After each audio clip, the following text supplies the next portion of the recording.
Então a gente vai falar um pouco sobre a construção, né, da história a partir da criação, né?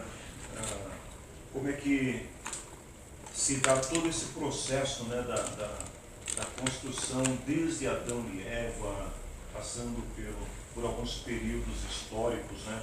Os mais jovens aqui estão mais acostumados com esta linguagem, por exemplo, da idade da pré-história, né? Também chamado de, se não me engano, acho que é paleolítico, é isso, né?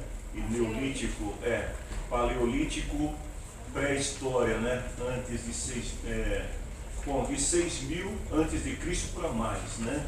Que é a idade da pedra. E depois você tem o momento ali do neolítico, que já é a partir da idade da pedra nova, se não me engano, que é quando a humanidade, os homens já começam, né, a se relacionar, a construção das primeiras comunidades.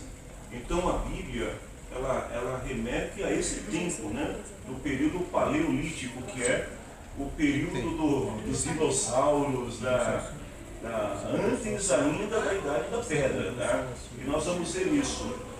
Porém, essa turma faz uma figura, né? Senão estão chegando, né? Aí só para. Vamos fazer uma perguntinha, ver se eles entenderam alguma coisa quando chegarem aqui, né? E só lembrando que o Cleiton não vai vir hoje, talvez, tá?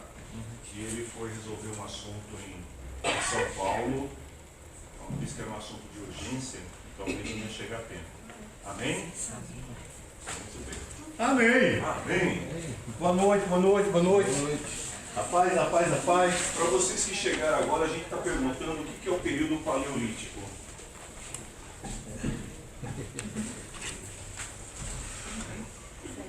Agora, Tem nada a ver com paleo, tá? esqueça isso. Bom, mistura de paleo com político, não tem nada a ver. Bom, Isso aqui. Sim.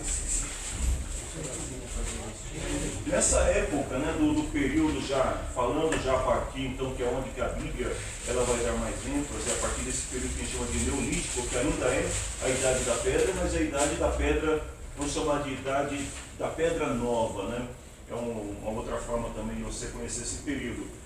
É quando a humanidade começa, os homens começam a se reunir em tribos, com pequenas comunidades. Aí os homens já começam a morar em cavernas, começam a construir pequenas habitações. E na Bíblia, em Gênesis capítulo 9, versículo 20, fala, por exemplo, de Noé, que viveu nesse período. E fala de Noé quando ele começa a lavrar a terra e a terra começa a produzir. Porque no primeiro período, né, nesse paleolítico, os homens só viviam da caça, da pesca. Eles iam, por onde eles passavam, eles iam destruindo tudo, porque eles comiam. Quando não tinha mais comida, eles seguiam adiante, encontravam comida mais na frente, comiam, e eles ficavam andando. E com isso também, claro que a humanidade foi expandindo os territórios. Quando entra no período neolítico, eles começam a descobrir, por exemplo, a agricultura. Então, eles começam a plantar algumas coisas. E Noé é um exemplo, né, de alguém que viveu nesse período. Então, em Gênesis 9, 20, eu acho que vou procurar. A Bíblia fala assim, sendo Noé lavrador, passou a plantar uma vinha, que não era algo comum, mas a partir daí, então, não só Noé, como outros também, existe arqueologia bíblica. A gente não vai estudar arqueologia, tá, gente? Porque é uma matéria muito chata, mas eu vou disponibilizar para vocês depois o arquivo. Mas é uma matéria que toma muito tempo também. Mas a arqueologia, ela tem várias relíquias, coisas dessa época, do período de Jericó.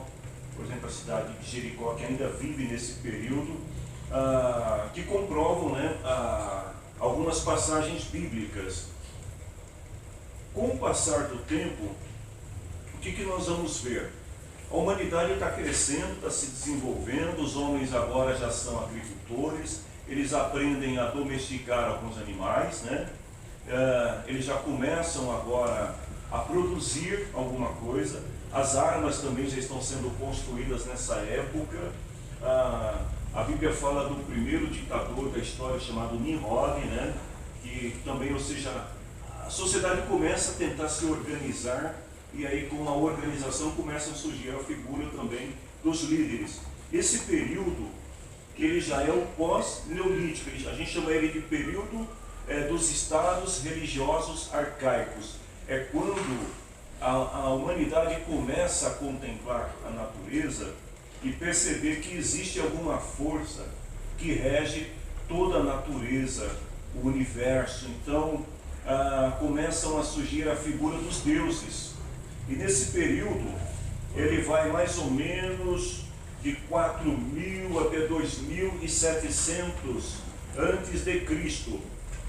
Com a religião, né, com a ascensão do estado religioso, acontecem muitas coisas também boas, desenvolvimento, porque as pessoas elas começam a temer as divindades, elas começam a se organizar em torno de algumas divindades. Há muitos deuses nesse período.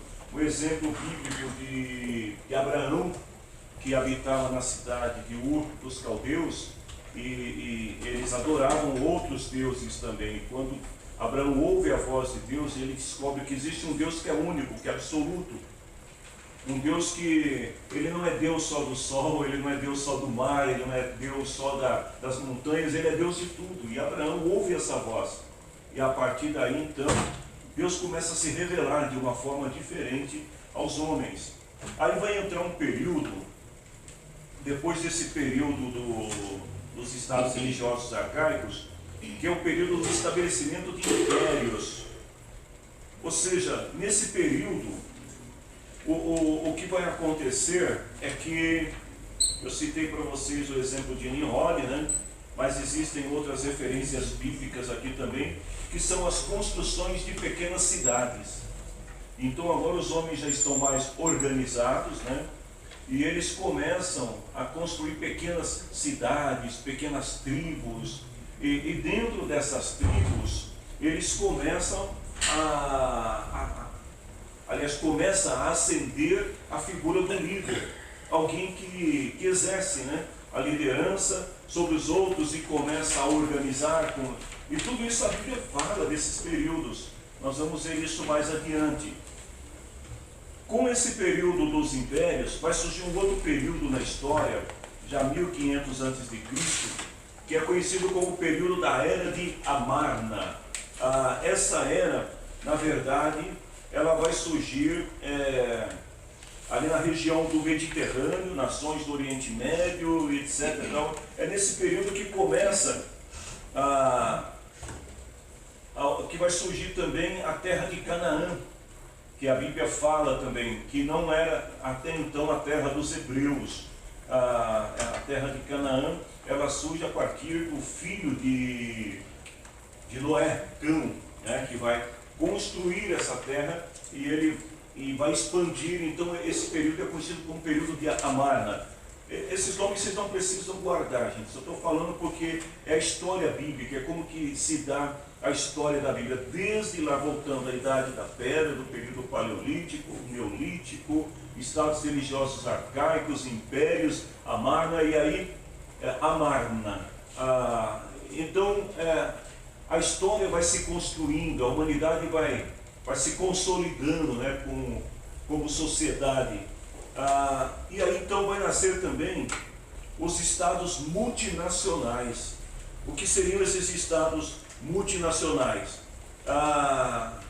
Eram pequenas tribos que começam uma pequena tribo que acaba subjugando outra pequena tribo, e de repente aquelas tribos se tornam um estado, uma nação. E aí o exemplo que a gente pode citar da própria nação de Israel também, que é um conglomerado, né, de tribos, 12 tribos representadas, que acabam se tornando uma nação. Quando a gente chega no período de 450 a.C., aí já é um período mais recente, não tão recente assim, né, gente? Mas é o período onde vai surgir já a supremacia grega. E aí a gente vai ouvir falar muito disso quando estivermos estudando o Novo Testamento, porque nesse período, a gente já está quase ali no finalzinho do período do profeta Malaquias, ali onde cessa o período profético e vai entrar o período de silêncio entre o Antigo e o Novo Testamento, que dura mais ou menos 400 anos. Com a supremacia grega, então surge o que? A filosofia, as pessoas pensam mais, as pessoas elas estão mais interessadas na ciência, então já começam a surgir alguns estudos científicos, as batalhas agora, elas já não se dão mais como no primeiro período, onde os homens eles brigavam, né, entre si, com pedaços de paus e pedras. Então, agora já existe organização, né? E isso vai se consolidar mais ainda com a Era Romana, que é um período quando os romanos ascendem, né, sobre os gregos, e agora é um período onde, só voltando um pouquinho, quando a gente fala da Era Grega, um personagem central dessa era é Alexandre o Grande, né, o personagem mais conhecido desse período, além dos filósofos também. Mas agora no período romano, além da filosofia, a gente tem agora também o poderio militar, né, as estratégias de guerra, a organização dos estados, e a Bíblia está passando por todo esse período da história da humanidade e contando em cada período.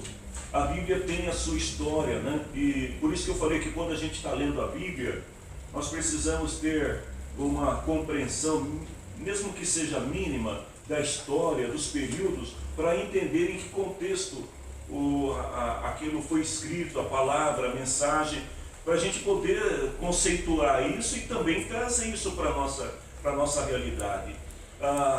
Na Era Romana, então a gente tem o poder político romano, né, prevalecendo sobre os outros estados, e quando o poder político de Roma começa a naufragar, começa a perder a sua força, surge um outro poder, que é o poder da religião. Nesse período, entre o período da Era Romana, é quando nasce a igreja, é quando Jesus nasceu na época do período da Era Romana. Então, nesse período, os estados estavam mais organizados, já haviam alguns direitos, né, civis nessa época, e o Estado romano ele contribui, porque é um Estado que dá liberdade para todas as religiões, não só para a religião cristã, mas o Estado romano ele permite que as pessoas vivam democraticamente, entre aspas, tá, gente? Não era uma democracia plena, absoluta, mas era uma democracia. As pessoas podiam pelo menos adorar os seus deuses, e nesse período a Igreja de Cristo nasce, e a Igreja começa a se consolidar. Quando a gente chega no quarto século, que o poder de Roma, o poder político de Roma já está em queda, já nasceu um grande poder, que foi aí também no século IV, mas no início do século IV, a igreja que agora é a religião do Estado, a igreja que agora tem poder e tem ascensão sobre os reinos. E aí é onde que, a partir desse poder, né, o poder da religião, o poder da igreja, eu diria para vocês que até hoje esse poder ele é predominante. É claro que a história fala de outros períodos, vai ter a época depois da Revolução Industrial, né? E tem tantas outras eras, mas a religião, até hoje, ela exerce um grande poder sobre a humanidade, tanto que hoje o mundo tem quase 8 bilhões, né? São 7 bilhões e alguma coisa de habitantes, e pelo menos 95% dos habitantes da Terra professam alguma religião, sendo o cristianismo a religião predominante e depois as outras religiões. Mas o que isso significa? Que a religião ela ascende, né, sobre o Estado, ou seja, ela tem poder sobre o Estado, e a religião dita, ela estabelece regras, titanes, né? Para um exemplo claro, a gente poderia falar até do nosso país agora, no momento que a gente acabou de viver, ou estamos vivendo um momento onde, graças a Deus, a religião cristã, ela está prevalecendo, né, sobre o Estado, depois de um período de obscuridade, né, mas agora as próprias pessoas começam a se voltar novamente para Deus. Isso que a gente está vendo hoje em nosso país, isso acontece e aconteceu ao longo da história da humanidade. Tanto que quando a gente volta lá para falar dos estados multinacionais, né, que é quando surge a nação de Israel, não é muito diferente, porque nesse período a Bíblia mostra o quê? Um povo, uma nação que adora a Deus, mas que de vez em quando esta nação ela se afasta de Deus, ela vira o rosto para Deus, os reis pecam, o povo sofre, o povo peca, sofre mais ainda, aí eles se arrependem, se voltam para Deus, Deus tem misericórdia, restaura a nação, passa o tempo, é a mesma história que nós estamos vendo em nossos dias. Então é isso que nós vamos ver na história bíblica, Antigo Testamento até o Novo Testamento. Até aqui tudo bem, gente? Espero que vocês não achem essa matéria enfadonha, tá? Isso é importantíssimo a gente ter esse conceito, né? Saber pelo menos um pouquinho de como se deu a história. Bom, a Bíblia, ela começa, né, quando a gente estuda os livros da Bíblia, vamos começar falando sobre os primeiros 5 livros da Bíblia. Os primeiros 5 livros, eles são conhecidos também pelos judeus como livro da lei, ou a Torá. O Pentateuco, na verdade, ele é um livro onde, aliás, é uma coletânea de livros onde a gente tem todas as leis que regem o Estado de Israel.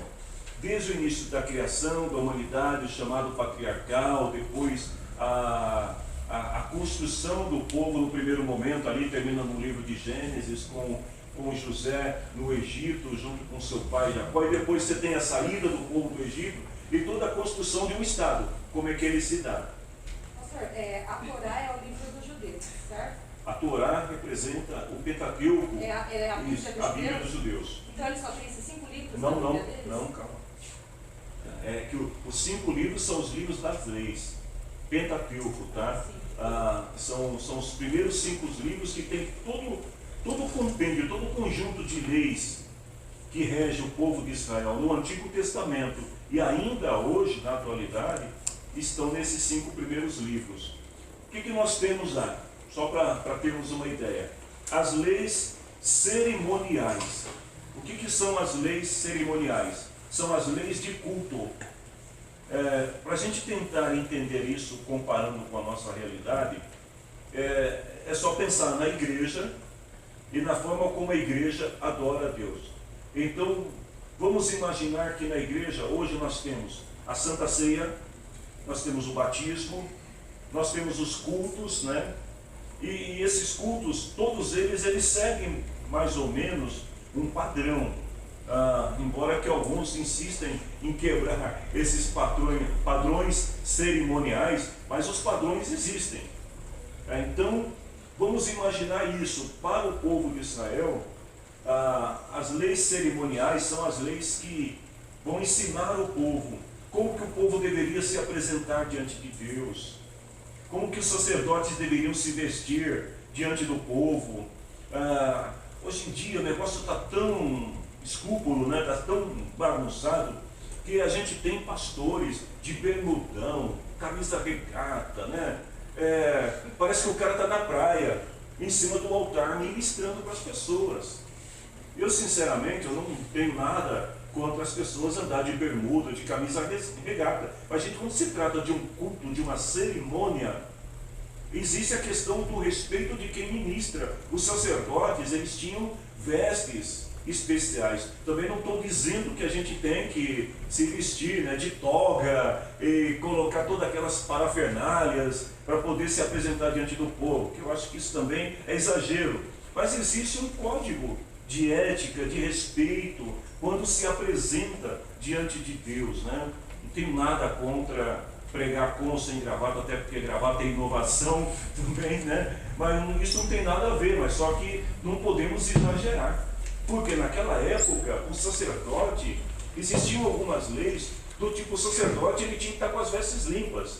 Se tivesse alguma manchinha, já não podia se apresentar. O sacerdote, ele tinha que tomar banho. Ele tinha que rapar todo o pelo do corpo. Ele tinha que se purificar. Haviam muitas... as leis cerimoniais, na verdade, elas existem para demonstrar, aliás, para ensinar ao povo o respeito que eles deveriam ter pela divindade, por Deus. Então, lá em Êxodo capítulo 25, aliás, 29, Êxodo 29, 1 até o 46, a gente tem essas leis explícitas ali, né? Os rituais de purificação e de consagração, de como que o povo deveria se apresentar diante do Senhor.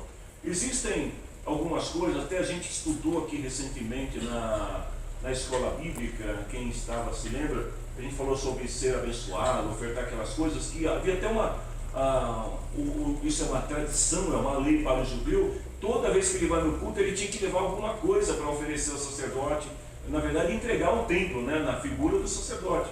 Mas por quê? Para eles aquilo era respeito a Deus.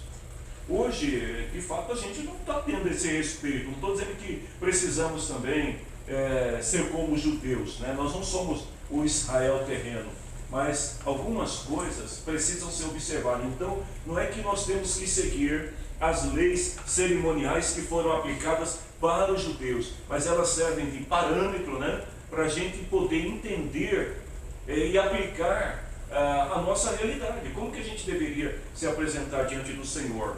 As leis de ordem moral. Um exemplo, Êxodo capítulo 20, versículo 1 ao 17, os 10 mandamentos.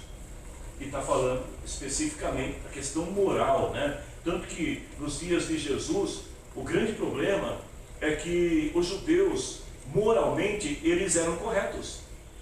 Tanto que Jesus fala para os fariseus assim: ai de vós, escribas e fariseus, vocês dão dízimo do cominho, da hortelã, vocês fazem tudo certinho, mas vocês não têm misericórdia e também não têm fé. Porque eles descobriram que através dos ritos, né, e da lei moral, eles poderiam enganar as pessoas, não enganar a Deus. Mas eles enganavam a pessoa, porque aí o cara colocava a veste sacerdotal, pendurava a Torá, né, no pescoço, saía com um sininho sacerdotal, chamando a atenção de todo mundo, e as pessoas olhavam na testa, santidade ao Senhor, e todo mundo falava: nossa, lá vai o santo homem de Deus. Mas quando ele não estava no ofício sacerdotal, o sujeito era, desculpe a expressão, um demônio.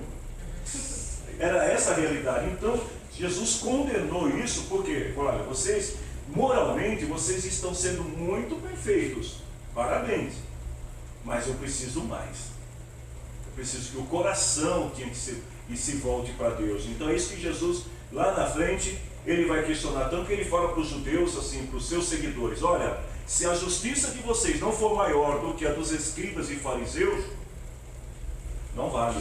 Jesus está dizendo o seguinte: vocês têm que ser tão bons quanto eles, moralmente, ritualmente, mas vocês têm que ser melhor ainda no coração.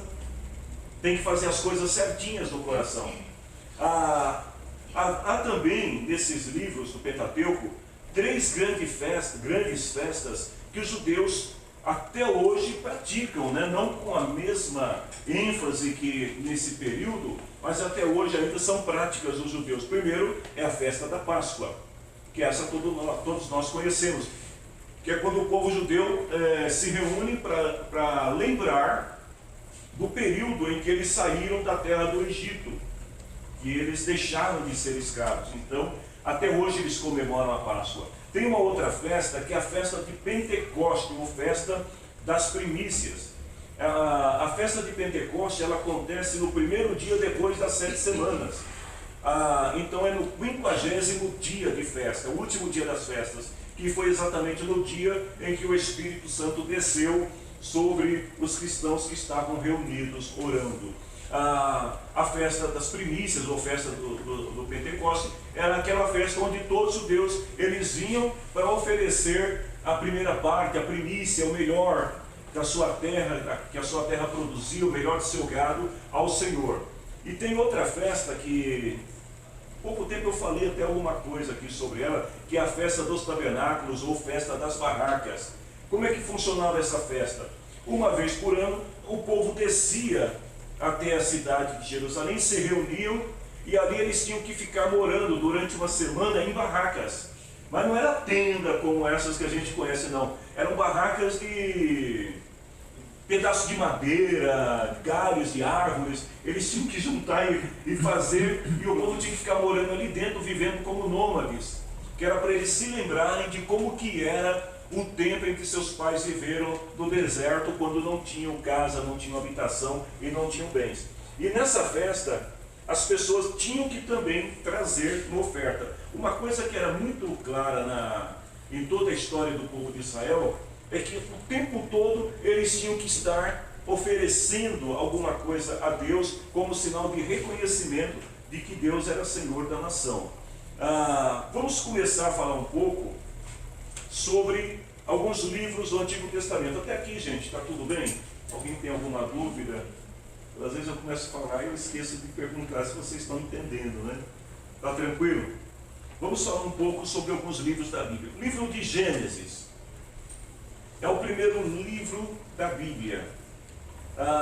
Vai falar sobre um período de mais ou menos a história do livro de Gênesis dura mais ou menos 2.315 anos e 50 capítulos. São 2.315 anos de história, porque começa falando ali desde a criação, isso considerando a teoria criacionista, tá, gente? Que a gente não vai entrar no mérito aqui agora, mas considerando a teoria criacionista, 2.315 anos. Se a gente for considerar o evolucionismo, aí são milhões de anos de história no livro de Gênesis. O que ele vai falar? Do princípio, a criação dos céus, da terra, dos animais, dos homens, a era patriarcal, Abraão, Isaac, Jacó. Todo o livro de Gênesis, na verdade, ele vai mostrar como que Deus age, né? Como que Deus constrói a partir do nada a terra, né? o planeta em que nós habitamos, como que Deus constrói tudo aquilo que nós temos hoje, a vida no planeta, os animais, a criação dos mundos, a criação das pessoas, e vai mostrar também o interesse e o cuidado que Deus tem em relação ao povo, em relação às pessoas. Porque quando Adão e Eva pecam, Deus poderia simplesmente virar as costas para a humanidade e falar: bom, já que vocês não foram capazes suficiente de se manter fiéis, então agora a terra de vocês se viram. Mas Deus, ele mostra o cuidado que Deus tem com a humanidade. Gênesis capítulo 6, a humanidade está totalmente destruída, os homens estão se matando, né? Isso é um período neolítico, né? Que é aquele período onde os homens eles se matam com um pedaço de pau, de pedra, há uma guerra pela sobrevivência, e de repente Deus levanta um homem chamado Noé. E a partir desse homem Deus tenta restaurar a ordem, reconstruir a terra. Mas o que vai acontecer? Assim que a terra seca, que Noé e seus 3 filhos saem de dentro lá do barquinho, né, do barcão, o que vai acontecer? Um dos filhos de Noé já pisa na bola. Ou seja, a natureza pecaminosa da humanidade continua. E aí Deus decide: não vou destruir a terra de novo, senão eu vou ficar mata, constrói, já sei o que eu vou fazer. Eu vou levantar um homem, e a partir desse homem eu vou construir uma nação, e dessa nação eu vou suscitar um que vai ser o Salvador, que vai ser aquele que vai restaurar a ordem. Então Deus, no livro de Gênesis, a gente vê Deus o tempo todo preocupado com o povo, Deus julgando, mas também Deus abençoando o povo. Quando a gente vai para o livro de Êxodo, o livro de Êxodo, ele conta a história de mais ou menos 216 anos, já diminuiu bem aqui, né, o tempo de história. E o livro de Êxodo, ele vai descrever o que Deus faz com o seu povo. Como é que Deus se preocupa com o seu povo? Porque aquele povo que Deus construiu a partir de um homem chamado Abraão, agora esse povo se tornou escravo numa terra chamado Egito. E o povo está sofrendo. Tanto que quando Deus chama Moisés, o que Deus diz para Moisés? Eu ouvi o clamor do meu povo que está no Egito. Porque agora o povo já tem conhecimento de Deus. Eles sabem que existe um Deus, eles sabem que existe uma força soberana, né? Que é Deus, o Deus dos patriarcas. Então agora o povo está clamando por esse Deus. E quando o povo clama por esse Deus, ele responde. Então nós vamos ver isso, vamos ver como que Deus tira este povo, que agora é escravo, de dentro de uma nação, e a partir daí Deus começa a conduzir esse povo pelo deserto por 40 anos. A história desse povo vai se passar durante 40 anos dentro do deserto, o tempo todo Deus cuidando do povo, o tempo todo Deus protegendo e guiando o povo. E a figura central do livro de Êxodo, quem é, gente? Me ajudem aí. Moisés, o grande libertador. Moisés prefigura a imagem de Cristo. Mas Moisés aqui é o grande salvador, é o grande libertador, é aquele que vai, resgata o povo e conduz o povo pelo deserto. Por isso que os judeus, eles têm até hoje um grande apreço, eu diria assim, uma reverência muito grande pela figura de Moisés, como profeta e como libertador. Porque Moisés é esse homem que Deus vai usar para reconstruir essa nação. E chega um momento que Deus está, desculpa aqui, abre aspas, né? Deus está tão exausto com o povo, fecha aspas, que Deus fala assim para Moisés: Moisés, não vai dar certo não, Moisés.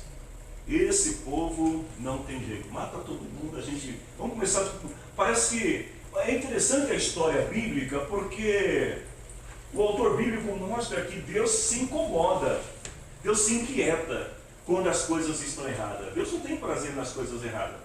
Então, o autor não esconde isso, né? Que Deus, sendo Deus e soberano, Deus se inquieta quando a humanidade se volta contra ele. Então, Deus, vamos destruir, acaba com tudo. Mas aí Moisés é o homem que diz: não, se for para fazer isso, é melhor que me mate então. Primeiro, eu não quero ver isso.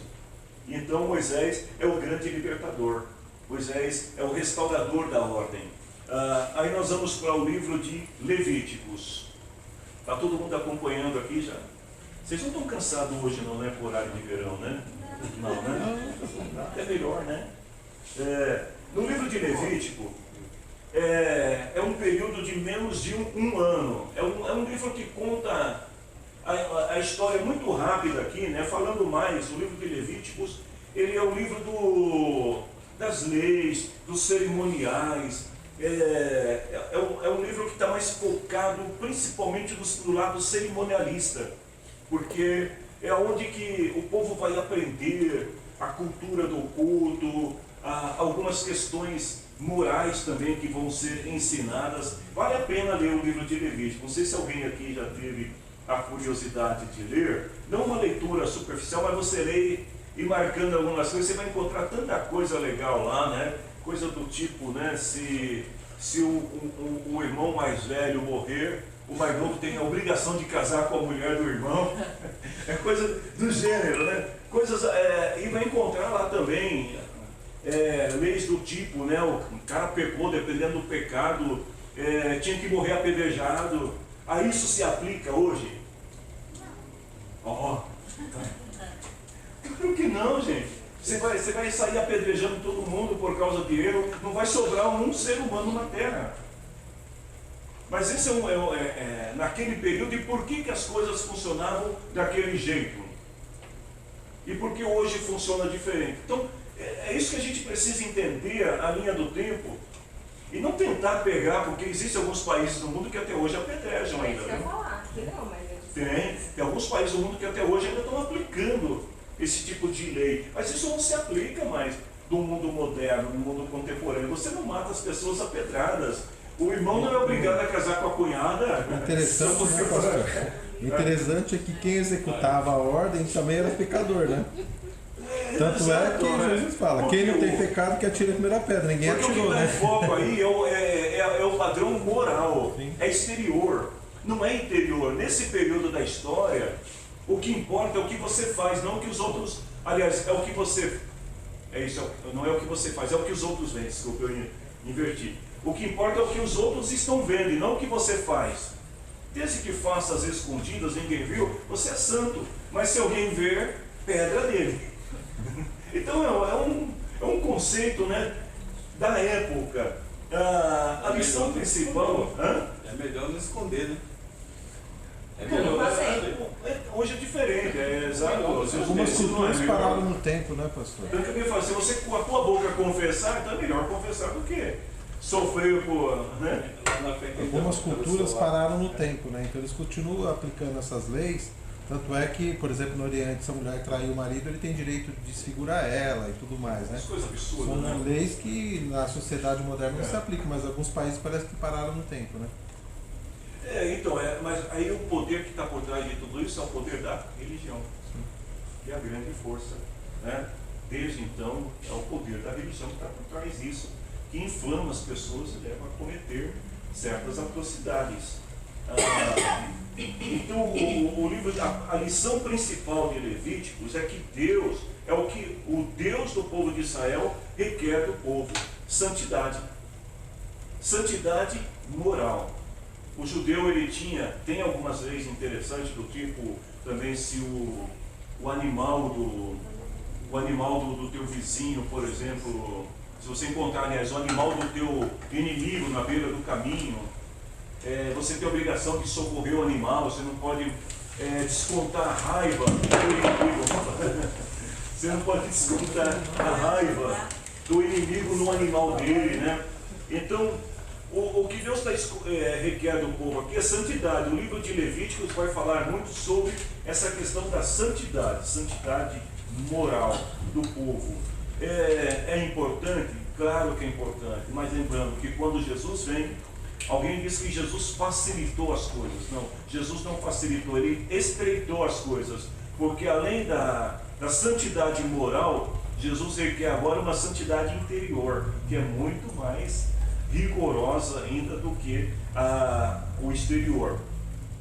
Vem o livro de Números. Números demorou 39 anos, mais ou menos, é o período da história do livro de Números, porque vamos chamar o livro de Números de o livro do recenseamento, do IBGE bíblico, né? É o livro que vai, onde o autor ele se preocupa em querer contar a história, as árvores genealógicas, quem é quem. Não haviam tantos registros como hoje, né? Então é uma forma de perpetuar as linhagens, e por isso que o livro se chama livro de Números, porque é um livro que vai passar boa parte da sua história contando isso, tanto que Números é um livro chato de ler, né? Diga-se de passagem. Quando tinha leitura bíblica, né? Que durava 2 dias, né? Acho que não teve aqui ainda, né? Não, só na Roberta. E aí a gente pegava números à noite, os adolescentes. Pastor, é muito nome que a gente nem sabia falar. É nomes e é fulano que gerou não sei quem, que gerou não sei mais quem, que é filho não sei de quem, e aqueles nomes aí, ó. É legal para destravar a língua, né? Assim, um exercício de dição, né? Muito legal, porque você é obrigado a falar aqueles nomes. Eu lembro, eu gosto de números para ficar cantando números, porque você está cantando, você vai destravando a língua e é muito bacana. Mas é um livro que o objetivo dele está aqui, é a história de um povo que muitas vezes ficou desanimado, de um povo que passou por medo diante das dificuldades, um povo que se revoltava contra Deus, se voltava contra Deus, e até contra Moisés, porque Números vai mostrar isso também. Algumas situações onde, embora Moisés tivesse todo esse reconhecimento, toda essa credencial perante o povo como grande libertador, mas de vez em quando o povo virava as costas para Moisés, de vez em quando o povo queria passar por cima das leis. Então esse livro ele conta os 39 anos, quase 40 anos, que é o período da peregrinação do povo no deserto, e mostra também o tempo todo, mais uma vez, a fidelidade de Deus, sempre presente, guardando, perdoando o povo, protegendo o povo. Chegamos no livro de Deuteronômio. O livro de Deuteronômio é uma história curta de mais ou menos 2 meses, ou até menos do que isso. Porque ele faz o que? Uma recapitulação daquilo que já foi dito nos livros anteriores. Então, é como se fosse um livro das lembranças, né? Um livro das memórias, de algumas coisas que eram importantes serem relembradas para que o povo não esquecesse. Então ele vai falar, por exemplo, novamente dos 10 mandamentos, a importância do primeiro mandamento: amarás o Senhor teu Deus de todo o teu coração, alma e entendimento. Ele vai falar sobre outras leis também que já tinham sido ensinadas antes, mas agora é como se fosse um resumo de todas essas leis para que o povo não esquecesse das leis. Enfim, ele vai contar a história de como Moisés desaparece da história.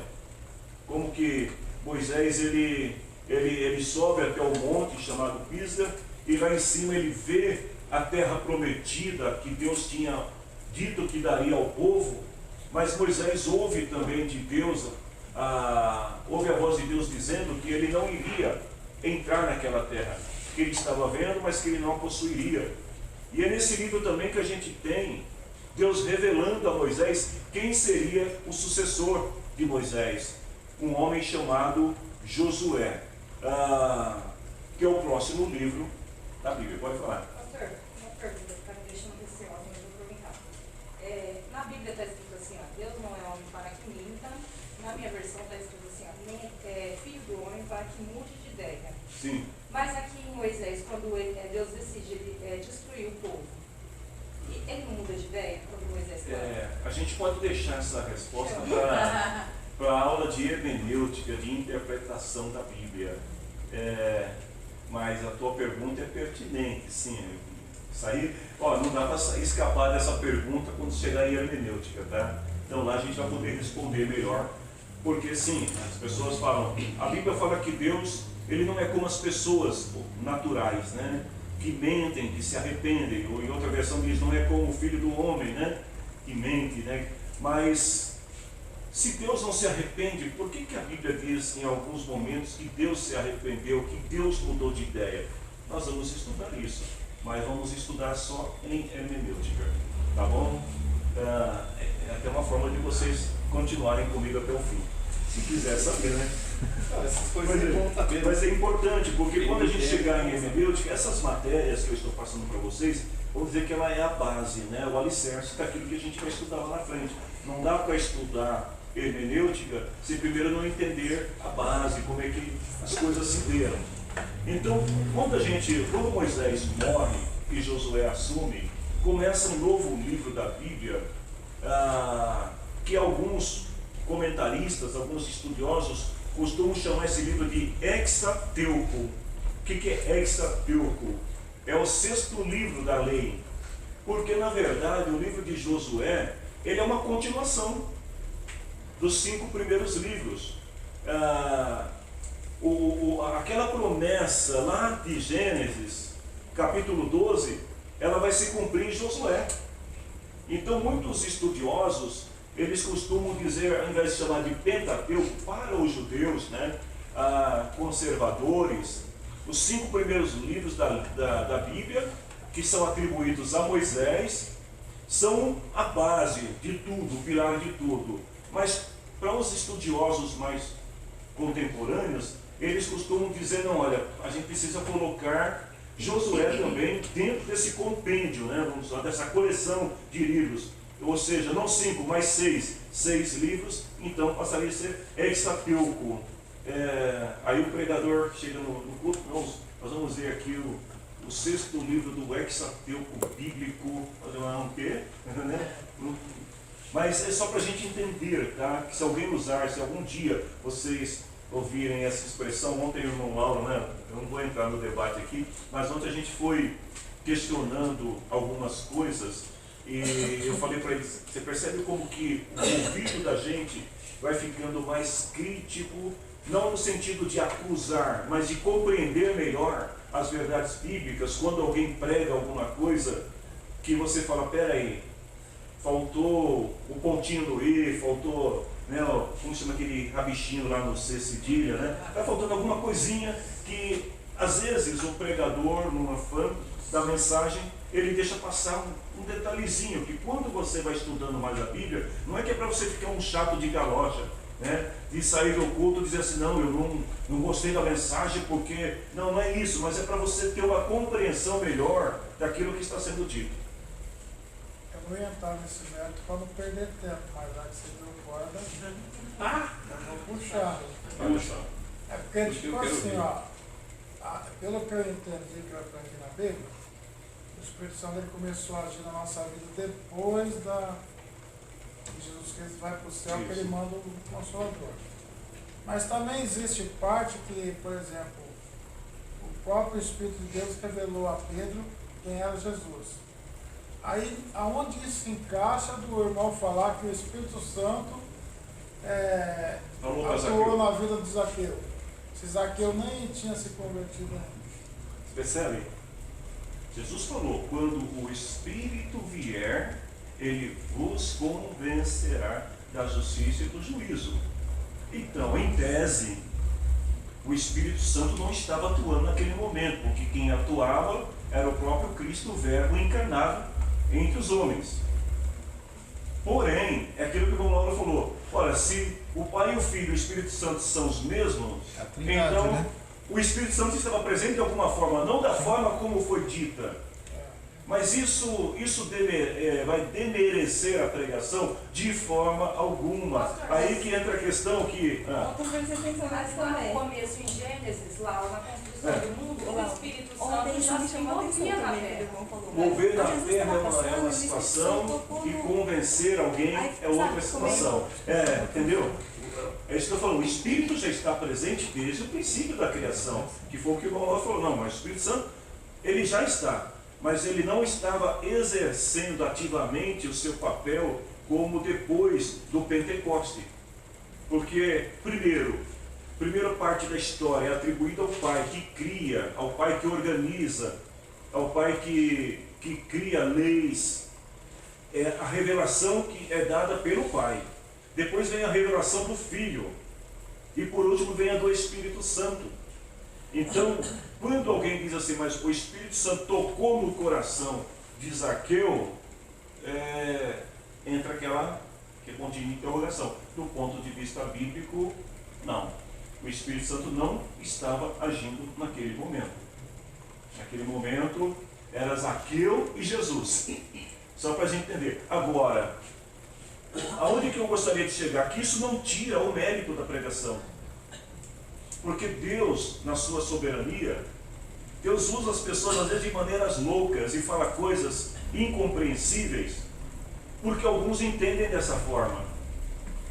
E de repente, se você chegar lá na igreja, aqui mesmo, vamos falar da nossa igreja, você chega lá e fala assim, que o Espírito Santo não estava atuando no ministério terreno de Jesus, como atua hoje na igreja, é capaz de alguém se desviar da fé. É assim ou não é? Como não está? Mas nós entendemos que aquele momento era o ministério terreno de Jesus. Não era o ministério do Espírito Santo. O ministério do Espírito Santo começa quando o Espírito Santo desce. Aí ele passa a agir. Ele é o consolador, ele é o intercessor, ele é o conselheiro. É ele que rege. Então, só para deixar bem claro. Por isso que é importante estudar hermenêutica. E a sua resposta só vai vir nesse módulo. A gente já falou isso para você entender da complexidade que envolve todas as pregações, toda palavra que a gente ouve. Não deixa, às vezes a palavra ela tem um caminho torto, mas ela atinge o objetivo de Deus, de falar com alguém, de se revelar para alguém. Mas quando você estuda teologia, você começa a ficar muito crítico. Porque você começa a questionar, isso é natural. Aí você vai falar assim, poxa, quando eu era criança, era tão gostoso, porque tudo que falava eu achava maravilhoso, né? Não tinha o senso crítico do que é certo, do que é errado, do que é incorreto, né? Do que é extra-bíblico, do que é antibíblico. Quando você vai tendo clareza das coisas, peraí. Então, esse é o nosso propósito. Nosso propósito não é uma geração de líderes chatos de galocha, que vai terminar o culto e vai ficar criticando o irmãozinho, a irmãzinha, o jovem, a criança, por uma palavra que tenha dito. Mas é uma geração que vai compreender. E é isso que a gente espera de cada um de vocês. Tudo bem, gente? Deu para entender? Mesmo porque pregadores, né, eles, nem todo pregador prega igual, mas chega no mesmo objetivo, porque é guiado pelo Espírito Santo. Isso, né? Então, esse é o foco né? principal, né? Ele colocou essa questão só para a gente entender, porque é bom estar atento, né? A todo momento, né? E eu vou ser bem sincero para vocês, eu já tive pregações que às vezes eu soltei alguma expressão, alguma palavra, e depois a minha luzinha vermelha acendeu e falou: peraí, cara, onde você aprendeu isso? E aí eu falo: bom, Senhor, já falei, agora está falado, né? Mas às vezes a gente não entende, certas coisas realmente acontecem com qualquer um de nós. A gente não pode esquecer que, quando você fala desse fator crítico, a gente tem que ser um crítico em prol do conhecimento e não da acusação. Né? Exatamente. Que nem você falou, Deus usa quem quer, da forma que Ele quer, do jeito que Ele quer. Né? Exatamente. Se Deus Não pode vai usar uma desmerecer pessoa nada, totalmente. Por isso que a Bíblia, a gente aprendeu isso na aula passada, que a história da Bíblia, a construção da Bíblia, ela não se deu só por eruditos. Não eram só intelectuais que escreveram a Bíblia. A gente tem escravo escrevendo a Bíblia, na linguagem do escravo. Por quê? Para que a Bíblia pudesse ser acessível a qualquer classe, a qualquer grupo de pessoas. Os intelectuais, os caras que estão lá na NASA, né, estudando aí o sistema solar, os planetas por aí afora, eles conseguem entender a Bíblia da mesma forma que a Raila aqui consegue entender. Por quê? Para cada um Deus dá uma revelação, mas porque a Bíblia tem essa linguagem que permite compreensão de todos. Tem uma situação ruim sim. também, né, pastor? No passado a gente já teve uma experiência onde um pregador disse algo e depois um conhecido nosso, na hora que foi pregar, ele contestou aquilo ali na frente do púlpito, fica muito ruim, né? A gente tem uma situação, desculpa ter que entrar, mas é um curso de teologia ministerial, então a gente tem que às vezes pontuar algumas coisas, mas isso que o Márcio falou foi uma grande verdade. Um irmãozinho muito fervoroso, cheio da graça de Deus, ele foi trazer uma pregação e ele fez uma aplicação, né, uma exegese de uma passagem bíblica. Foi uma bênção, todo mundo entendeu. Mas aí outro irmão, só para cutucar, o irmão foi e fez uma outra exegese totalmente diferente do primeiro irmãozinho. Aquele não era o momento de fazer isso, porque não era uma disputa teológica, né? Uma disputa, não era uma contestação teológica, não era o momento para fazer aquilo. E às vezes acontece, a gente tem que tomar esse cuidado, porque alguém fala alguma coisa, eu já fiz isso também algumas vezes, mas não é elegante. Depois a gente para e fala: Senhor, não era o momento de fazer isso, porque às vezes a pessoa se excede, né? Aí o outro... O impulso acaba levando a pessoa aí o outro a vai falar: não, peraí, eu vou ceder. corrigir ele. Às vezes não é saudável fazer isso, porque eu lembro bem desse dia que depois eu tive que fazer a ponte aqui, emendar a esquerda e a direita. Olha, o que o irmão falou está certo, o que o irmão falou está certo, porque as duas coisas levam a Cristo. E aí eu acho que pelo menos deu para dar uma maneirada, porque o povo ficou meio assim, o povo quando terminou o culto, foram para cima mesmo, né? Ó, tá errado isso. Então você tem que pegar as duas coisas e quer falar: gente, o mais importante é que Cristo é o centro aqui, não importa aqui essa parte ou a outra parte. Josué, a história de Josué, o livro de Josué dura 24 anos. Ele vai falar de muitas guerras também, da conquista e herança, e também a divisão da terra de Israel. O que nós aprendemos no livro de Josué? Que quando Deus faz uma promessa de dar alguma coisa a alguém, não espere de mãos beijadas. É preciso conquistar. É preciso tomar posse, né? É preciso ir ao encontro. E Josué, a história de Josué, ela vai exatamente contar isso, né? Ela vai mostrar que havia uma promessa, a terra estava diante do povo, mas havia um rio separando. E o que Josué faz? Aquilo que Moisés não fez. Pessoal, o negócio é o seguinte: a terra está ali, a gente tem que tomar posse dela, vamos atravessar esse rio. Chama os levitas aí, manda começar a tocar, e pega a arca e vamos atravessar. E atravessaram. Quando chega do outro lado, o que Josué faz? Agora nós vamos conquistar. Aí vem a historinha lá de Caleb, com quase 100 anos de idade. Caleb fala, você lembra aquela vez que a gente passou aqui pela terra, que você falou que aquele alto seria meu? Então, eu quero o alto. E o velhinho vai lá em cima e tira os inimigos e toma a posse. Então, as promessas, eu acho que a grande história... 85 anos. 85, quase 100 anos já. Por 45 anos faz que eu vi isso. 45, ele era jovem quando... Ele falou, você quer a parte de cima? Pega. Só que ele não contava com fatalidade, né? Ele estava com o mesmo vigor. Agora ele estava velhinho, mas ele falou, não importa se eu estou velho, eu vou subir lá. E como que ele fez? Alguém se lembra? Pegou as filhas dele, casou com homens jovens, fortes, e falou, o cabra que toma aquela terra casa com as minhas filhas. Não faltou pretendente. Então, fala, irmã Michele. Tá bom. Só quanto tempo Ok, durou então, o livro de Josué. já falei para você, 24 anos. Então, esse período... Deuteronômio foi o primeiro juiz, né? Primeiro juiz. Aí, o que acontece? Nesse período, a gente tem, então, um período de guerras, mas é um período de conquistas. Aí vem agora o período dos libertadores, né? Ou também conhecido como o período dos juízes, que vão agora reger a nação de Israel. Ainda não havia um sistema único de governo. Moisés conduziu o povo muito bem. Josué conduziu o povo muito bem, mas depois de Josué faltaram sucessores do mesmo nível, que pudessem continuar conduzindo o povo ali unido, né, no mesmo propósito. Então vai surgir as figuras dos juízes. É um período de 400 anos de história. Então o livro de Juízes conta 400 anos de história, e conta a história de 12 juízes. Houveram outros juízes? Não sabemos. Ou houve tempo que o povo viveu sem juiz, no descontrole, sem governo nenhum. Vocês imaginem o Brasil sem governo, né, gente? Sem polícia militar, polícia federal, sem exército, cada um fazendo o que bem entende, né? Imagina como que seria. E naquela época não era diferente. O povo está agora sem juízes, por uns períodos, aí as coisas se complicam. Aí o que Deus faz? Eu preciso colocar ordem na casa. Qual a estratégia de Deus? Mandar inimigos. Aí Deus levantava inimigos, aí os inimigos vinham em cima do povo. Aí o povo, como que a gente faz para se livrar dos inimigos? Alguém tem que liderar. Aí nascia a figura do juiz, do líder. É diferente de hoje, gente? Não é diferente, é a mesma história. A história se repete, né?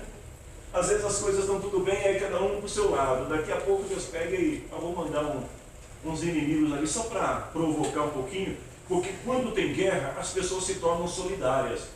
Ou você se torna amigo ou inimigo, não tem jeito. Ou você ajuda a construir ou você destrói, mas você tem que tomar partido, né? Você não pode ficar em cima do muro. E foi o que aconteceu. O livro de Juízes, ele vai ensinar que o povo de Israel só continuaria a existir se houvesse, primeiro, fidelidade a Deus e unidade. É muito legal a história de Juízes por causa disso, porque o foco desse livro é mostrar isso. Sem fidelidade a Deus, a fidelidade envolve a obediência, o respeito, o temor a Deus. E sem a unidade do povo, eles não iam chegar a lugar algum. Não teria como vencer os inimigos. Aí vem o livro de Ruth, a Moabita. Ruth não era da tribo de Israel, ou do povo de Israel.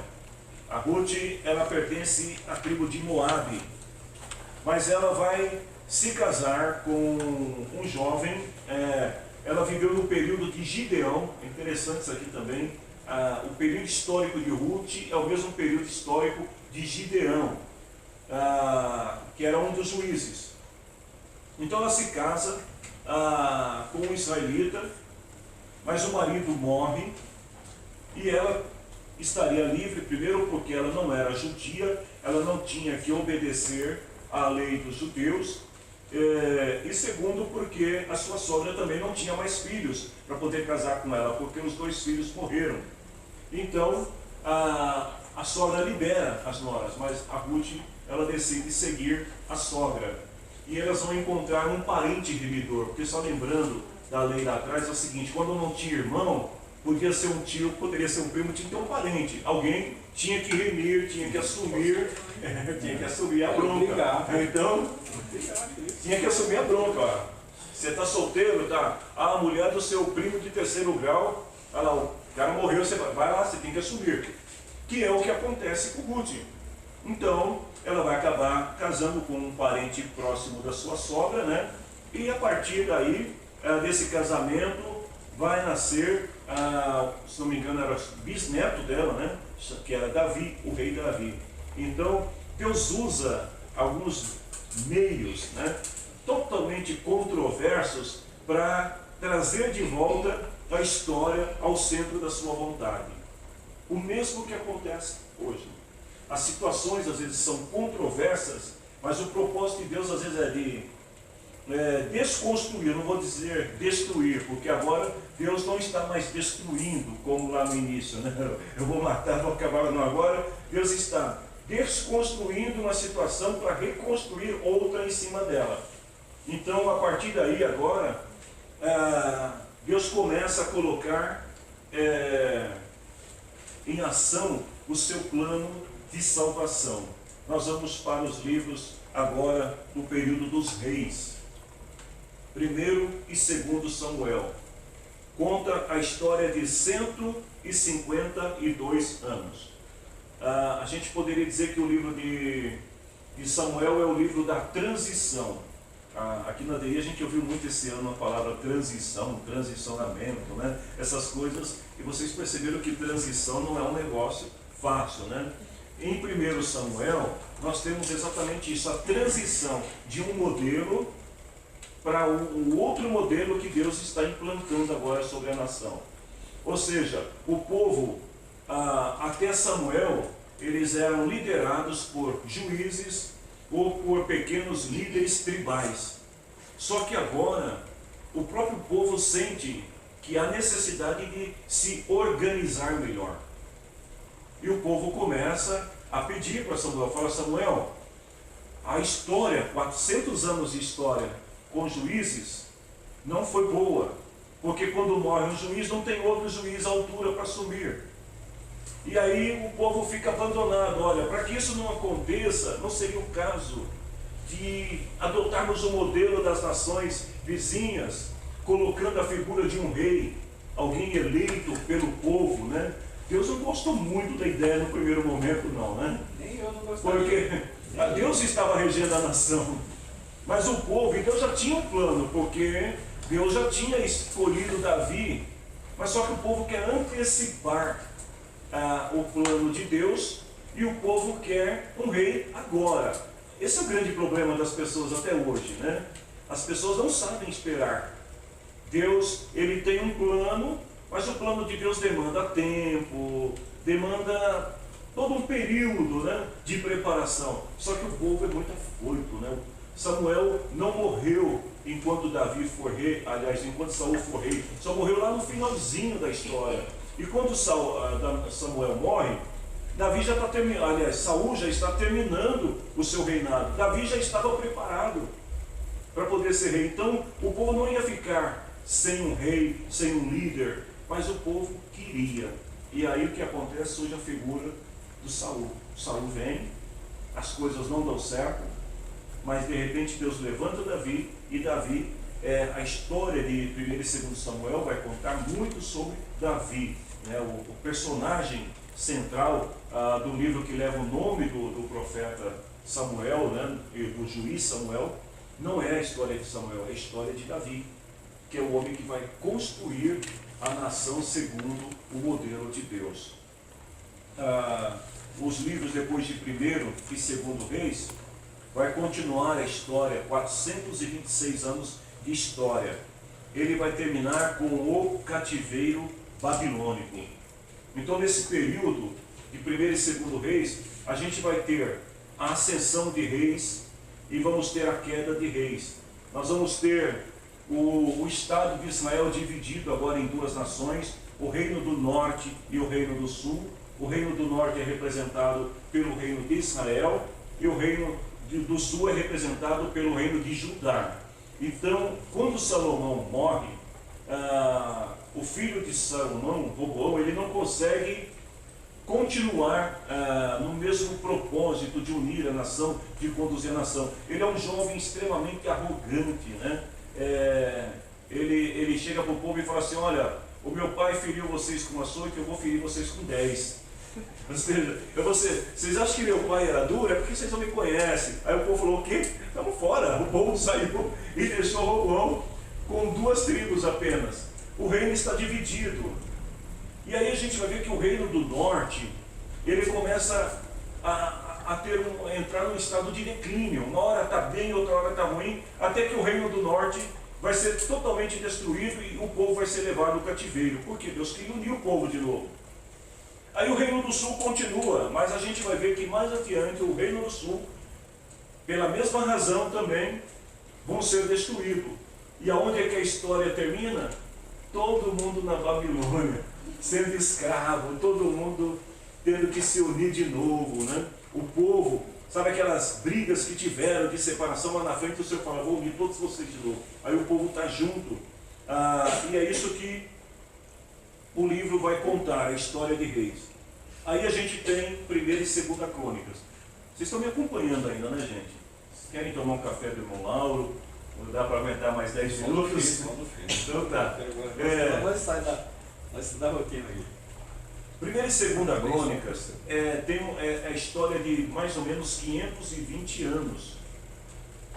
E ele, na verdade, é um livro que vai repetir muitas coisas que estão escritas para a gente entender hoje. Diário, né? Todo mundo sabe o que é um diário, né? Principalmente as meninas que geralmente têm os seus diários, né? Não sei se ainda existe isso, ou se hoje está tudo nas redes, né?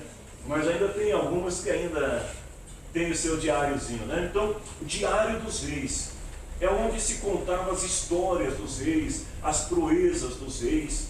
E esse livro, ele vai trazer essas histórias dos reis, a forma como governaram, os pontos fortes e também os pontos fracos desses reis. Então ele vai contar essa história. Porém, o livro de 1ª Crônicas, essa observação é importante, comparado com os outros, é que os outros falam dos 2 reinos, o reino do norte e o reino do sul. Já o livro de 1ª e 2ª Crônicas, o foco dele é o reino do sul. E está mais focado em falar do reino de Judá. Outra coisa importante é que ele vai gastar alguns capítulos falando sobre a arca. Ele dá mais ênfase à Arca da Aliança do que os outros livros.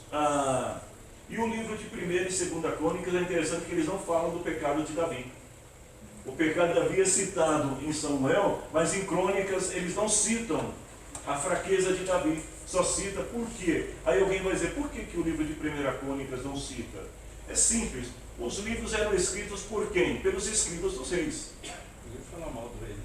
Então, escreve no livro, né? Gente, vamos, né? Venhamos e convenhamos. É a história. Vamos falar de coisa boa do rei, né? Ainda mais Davi, né? A gente tem que falar coisa boa. Conhecendo o ímpeto de Davi, né? Sanguíneo, né? Então é melhor não vacilar, não. Estou brincando, gente. Mas é que o livro realmente não cita, por alguma razão, o pecado de Davi. Bom, terminando o livro de 1ª e 2ª Crônicas, eu vou falar para vocês. Eu vou terminar os livros históricos, depois a gente para ir ver os poéticos para outra semana. Nós temos o que? O livro de Esdra. O livro de Esdra e de Neemias são 2 livros que os conservadores, os estudiosos conservadores, eles tinham esses 2 livros como um só livro. Alguns entendem que uma parte foi escrita por Esdra, outra parte foi escrita por Neemias. Tem uns que atribuem a autoria de outras pessoas a esses livros. Mas a verdade é que, com o passar do tempo, esses livros foram divididos em 2.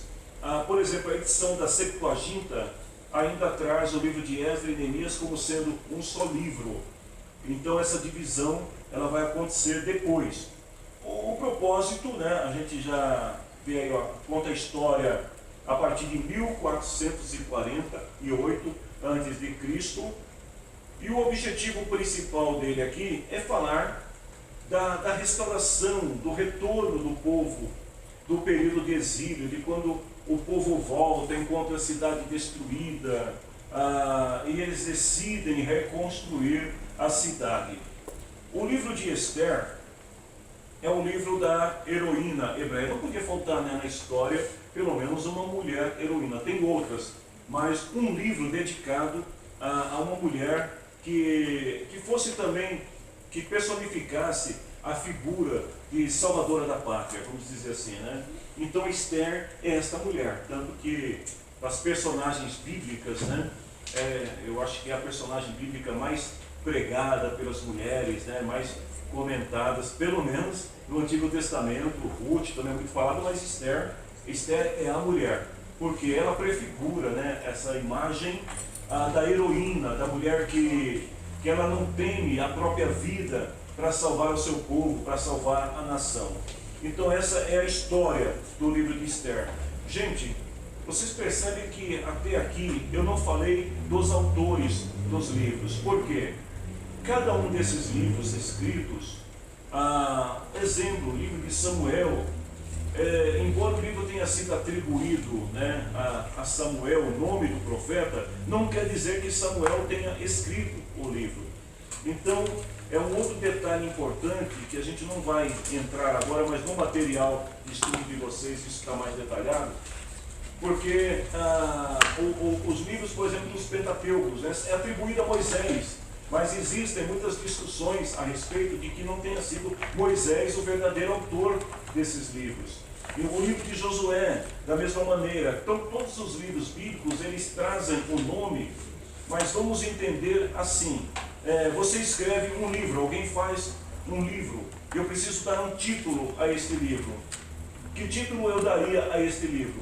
Então é dessa forma, o livro é identificado, né, por um título, mas não quer dizer que o autor, aliás, que o nome do livro seja o autor do livro. Não sei se deu para entender. Como é uma discussão muito ampla, eu prefiro a gente não gastar muito tempo com essa discussão, mas depois no material que eu vou disponibilizar para vocês, eu coloco um pouco disso, mas independente de quem tenha escrito, o importante é que a palavra chegou até nós.